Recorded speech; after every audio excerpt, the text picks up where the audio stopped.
everyone. Welcome to Frontier Opening Bell. It's Wednesday, the 12th of August. I am Bosun Namofaye. This show is really exciting as we are checking through very quickly African market space, a bit of mixed session among the big five exchanges, securities exchanges on the continent. On the equity side, that is, the South African JSE was up by 0.75%. Nigeria went down 0.58%, a bit of a profit booking back-to-back. For the first two sessions, we lost to the rally that we saw last week. 0.92% uptick for the Ivorian market, sidestepping Nigeria. The Egyptian market was down 0.17%, and the Kenyan market softened 0.74%. Let me give you a quick rundown of the top stories within the East Africa space. The authorities in Kenya and Congo DRC have approved the business combination or the acquisition of Congo Commercial Bank by Equity Holdings Group, which is the holding company for the big bank in equity in Kenya at $95 million US dollars. 6.5% of that shares of Congo Commercial Bank is now in the pockets of Equity Holdings. The Kenya CMA, the SEC, is reviewing laws to boost the country's IPO listing and help the authorities, the local authorities, to raise funds. And Absa Kenya new gold ETF valued at $1.4 billion US dollars. Meantime, Rwanda tax authorities are waiving fines and penalties north of 5 billion Rwanda francs for late tax filings. That's a good one there because the country's lockdown from COVID-19 was one of the most toughest on the continent, and this is good news for those who couldn't move around to file their tax papers within the period, the first 6 months of the year. Meantime, KenGen is starting an electric car charging factory in Kenya, trying to get ready for the new wave of electric cars on the African continent. Story there, KenGen is Kenya's power generating company. Big time, the new Bank of Mauritania appoints new directors on board of the company. Within the West African space, you have the Nigeria's authorities speaking to a review of issues around SMEs and all of that. But on Market Street, equities market softened. Central Bank and the Debt Management Office are in the market this week on the fixed income side. Ayodeji will take that up for us very quickly. The annual general meetings of the AFDB will be in about less than 2 weeks from now, and that will be virtually speaking, 25 to 27. Dr. Additional, the president re-election, looks like all coast cleared for him now to have a second term of 5 years. Meantime, Fidelity Bank of Ghana got global rating agencies upgrades to being a national bank, and the outlook for that lender is stable. Total, which is the energy trader in Cote d'Ivoire, says its net profit of 10.42 billion francs was what the company made in the full year of 2019. And one good news, speaking to the G20 DSS, which is called the Debt Servicing Participating Countries, Moody's and S&P Global Rating says the coast is clear for any of the African countries that want to go into the G20, and there will be no downgrade for any of them if they decide to join the G20 DSS side program, even if they're indebted to China, such as Angola, Djibouti, and Zambia. Ayodeji, let's start from the fixed income market space. Interestingly, what we're seeing within the fixed income market, the persistent, maybe high maturities or liquidity have been depressing yields. Yeah, it looks like we're at the bottom based on what happened at the last auction. If you have at the primary market last auction, we discovered that the 364-day instrument increased by 5 bips from 3.54 to 3.4%. But this week, we still expect maturity in the north of 150 billion naira, both OMO and NT bills. And we feel that that it will also be oversubscribed based on even the liquidity in the system. But something interesting we are also seeing within the fixed income space now, it's a lot of the fund managers, they're issuing houses are now coming together, coming up with structured products, especially long-term products. So we're seeing a lot of corporate bonds in the market, or private bonds in the market. Now that would also, as we progress, absorb some of the liquidity in the system. And if we can see beyond even the positive impact that which we expect within the real sector from this, raising long-term funds for projects, we also feel that it will also stabilize the liquidity within the system. And we also saw short-term commercial paper from even private companies like investment banks. Let me even put it that way, from like an investment bank yesterday. That is also that's like a positive form of sentiment to the market, that at 7% for 270 days, they will be able to raise that capital and channel into funds or projects that would yield higher return. So we feel the low interest rate environment we've all been asking for, it's here now. But on the flip side, when you look at based on inflation rates, and you look at the pension fund administrators, you look at their funds, so it means that the real return that you will be getting on our funds, it's really negative, and at the end of the day, it's not good for the average Nigerian saving. Yeah. Thank you, Adeji from AfroInvest. Let me ask Chima Ukadike here. Do you think, based on what Adeji says, that local investors and local players are beginning to take a lot more active interest in the market? They're trying to take the front seat, as it were. Yes, I think I agree with what Adeji has said.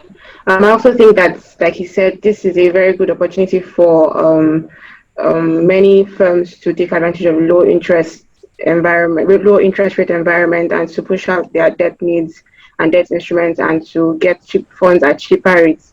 So I think that is one positive for them. But like he said, when you compare the inflation rates and the rates that is being available now, it's not exactly a very good investment opportunity for many of these investors. But because of the lack of opportunity that is available, we see that we're seeing a lot of demand, especially in the NCB space, where the limited supply is weighing on activity in the space.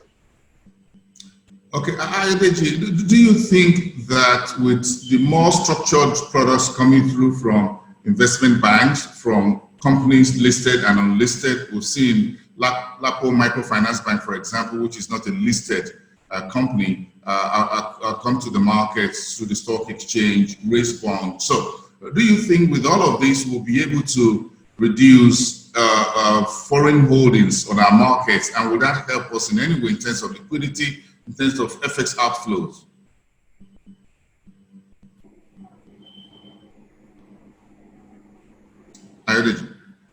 Sorry, I missed that. Can you repeat? Yes, my point was that, do you think now that we've seen more structured products from investment banks, listed companies, non-listed companies such as Lapo Microfinance Bank, do you think this will help reduce the pressure that we always have with liquidity and outflows from FPIs? Yeah, you are right. Looking at the liquidity shock that we have, that when FPIs are pulling out, but the way the currently fixed income market is structured, we have more of local investors, institutional investors in the market compared to what you have in the equities market. Yeah, currently equities, in terms of activities, it's we have more domestic investors currently, but I feel that for our local markets, it's being controlled by domestic investors, both the PFAs, fund managers, and the institutional investors. So yeah, we see that depression of yields, and it's expected that it would reduce. Now, once the private sector guys are now being creative, trying to create products and trying to take advantage of the liquidity in that market. What the caveat I would just put is, investors should also do their own due diligence, look at the structure well before you also put in your funds into it. Because most times when now investors, even for the investors, they're also desperate for higher yield, and they may not, because of that, not do their own due diligence properly when they see some of these products. So like we have in the agri space, crowdfunding, where you have both genuine and a lot of non-genuine ones. So once you see an indication of the kind of interest rate you are promised, and also look at how it's been structured, the parties on the transaction, I think it will be critical. With you. Very good point. Before some folks come to the market and start promising heaven on earth, as it were, and because those of you who are professionals, Vetiver, Afrinvest, and others, these guys could just spoil the market for everyone. Then we're back to a lot of loss of confidence in the market space. Let me just throw in the South African market space. They will continue more on the side of some of the things. Perhaps we need to review some of our own existing rules and regulations to get our own IPO market back on track for the Nigerian space, as the Kenyan CMA is trying to do. But South Africa came out with manufacturing output yesterday, down 16.3% in June. But that's much better than the figure for the month of May. If you look at it, 2.4%. Analyst says things are beginning to look a little bit optic for the most advanced economy on the continent. Sasol, South Africa's energy giant, says his loss in full year 2020 will be blamed on the virus and the decline in oil and chemical prices. Angola's queen, multi-billionaire queen, Isabel dos Santos of the corporate world in Angola, stepped down from the board of Unitel, that's the country's telecommunications giant. Meantime, Namibia's June trade surplus sank from 1.1 billion Namibian dollars in May to just 324 million Namibian dollars in the month of June. And as you already know, the World Gold Council says gold output or mining fell 5% in the first half of the year, again because of the lockdown around many mines around the world.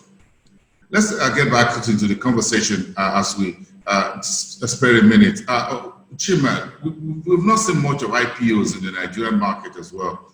Do you think, I mean, folks who are coming fresh, as it were, do you think we need to also take a second look at this? Do you think there are consumer goods companies, perhaps indigenous ones out there, that we could bring to the market? For the IPO death at this time, I would say that much of the death will be as a result of the operating environment at this time.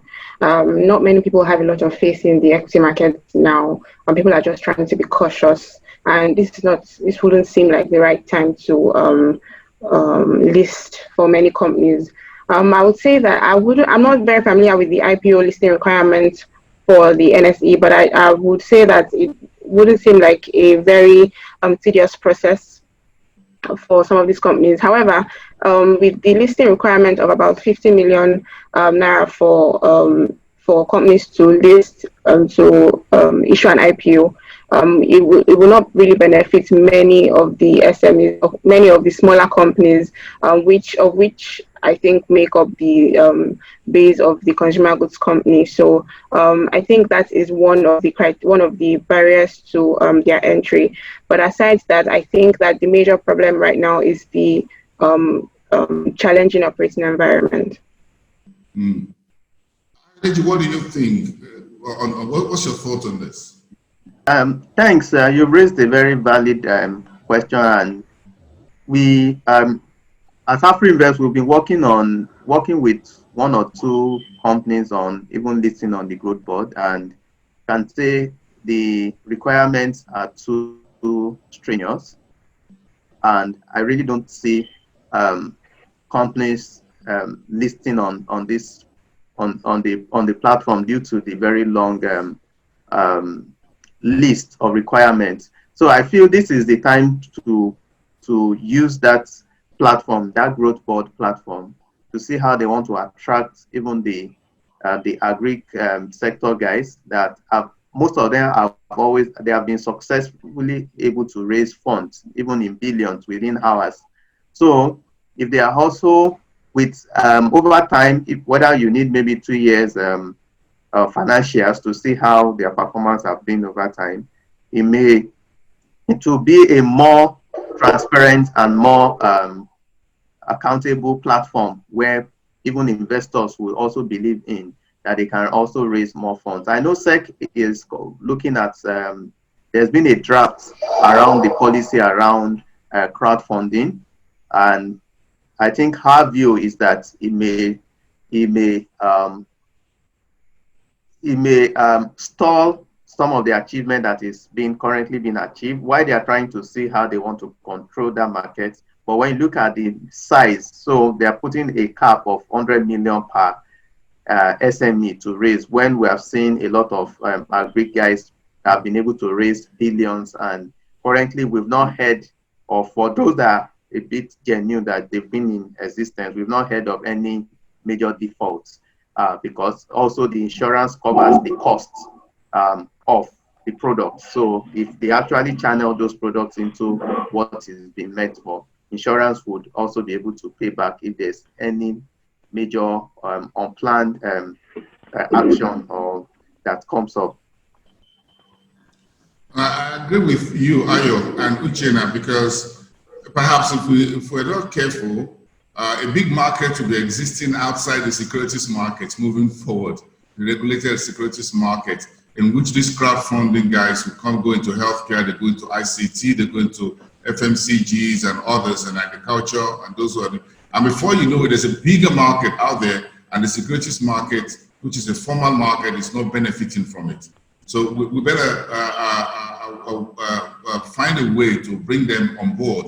Again, one way or the other, they will deepen the market. I'm sure there'll be more products in the market, and I think it will give them what you call about transparency and accountability and the comfort that investors, even foreign investors, will want. Those who are doing foreign direct investment, private equity investors as well, would love that when they see them come on the market street, as it were. But I think we just need to do something, and we don't want the Kenyans to go ahead of us and do some of these things while the Nigerian market is not benefiting. Good morning, Uchenna Minis. It's good to have you on the show. Good morning. Apologies, we've been having technical difficulties. We understand it's a little bit patchy this Wednesday, but again, everyone is on the net these days. So what do? That's the new normal. Let's just squeeze in Uchenna. Give us 1 second. Let me quickly look through the North African markets, and then we squeeze that into the global space for us. The IMF cut Egypt's GDP forecast to 2% overnight. That is expected to rebound in 2021-2022. Egypt is still the poster boy for North Africa and some of even the SSA market in terms of outlook from the many of the global agencies. Meantime, the Egyptian Stock Exchange has published the list of 46 securities that are allowed to do short selling. The authorities, for the first time, are opening up the window for short selling to boost liquidity within the Egyptian securities market. Tunisia's budget deficit is expected to widen in the first half, 3.847 million dinars. And Tunisia Airline reports 95% revenue dip in second quarter. Passenger volume 97% down. That's understandable. But let's speak to the wider space. Uchenna, very quickly.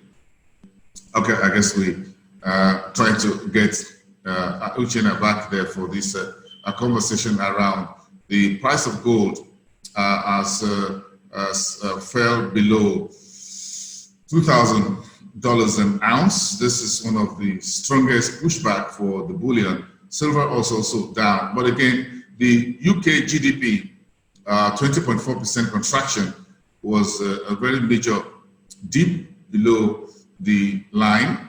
In fact, the deepest among the rest of the G20 states. Uchenna, good morning. Give us a minute of the global space this morning. It looks like the gold rally is finally over. Some of us were not able to catch up on that rally while it lasted. I think it's a bit too soon to conclude that the gold rally is over. It's more, in my opinion, more of a technical correction. Correction. There's always that point where shorter term investors, yes, would take off profits for price to sort of pick up again and push up in the next impulsive way. I think gold still has a lot of legs to run. Silver on its in a very should I say price comparative methodology, you can see is even lower and has a very should I say bullish space to still run. So do you think this if you're looking at gold ETFs right now and all that, you think this is still a good buy at this point, 1,900? Well, I think that gold is still the safest haven for many investors to be in at this time, given the less risk it poses. So I think that it is still a good time to buy, especially now that the price is coming down, even though marginally. I think that there'll still be, again, like Uchenna said, there'll still be some gain to be gotten from gold. So I think, yes, it's a good buy. When we look at derivatives in IODG, we look at our derivatives, ETF gold. Have you taken a look at that recently? It looks like gold is shining, even the derivatives are looking pretty good. Yes, I think you're right that they have not been really impacted by COVID, and I feel they are providing alternative, which from their name they are providing alternative investment options for investors. So given the low interest rate environment, even investors that ab initio will not even want to understand how it operates. So investors are now trying to catch up with the understanding of that market operates and the opportunities that we see in it. And if you look at the trend in the last 3-4 months, that impact on commodity prices has not been as significant as you have it for crude oil. So I think that's one of the major attractions that we're seeing investors trying to use that to also balance their portfolio, alternative asset or using derivatives. Okay, Uchenna, give us wrap up the show for us for about a minute on the top global headlines today. I'm sure the UK GDP is there. Kamala Harris is now the vice president designate for Joe Biden's presidential run for the White House. I think the UK number that printed is just another validation that whatever idea or hopeful thinking with a vision recovery should just be put away. That is not the case here. We are at best looking at the W-shaped recovery, really, because things are really in a place whereby it will take significant number of months to see pre-crisis economic levels. So that's what we are saying. I think more of this macroeconomic data are going to be put out there and watch. Thank you very much, everyone. Let's leave it there for today. It was all talk about V-shaped recovery. Then we're looking at W. What we don't want is an X recovery. That is not going to be really good for anyone in the world. Thank you so much, Uchenna Ukadike, Consumer Goods Analyst at Vetiver Capital Management. Thank you very much. It's good to have you here. Ayodeji Ebo from Afrinvest Securities, the CEO. Thank you for your time. And of course, Uchenna Minis, the Managing Partner at BlueFX Nigeria. Thank you so much and see you next time. We appreciate you being here today on the show.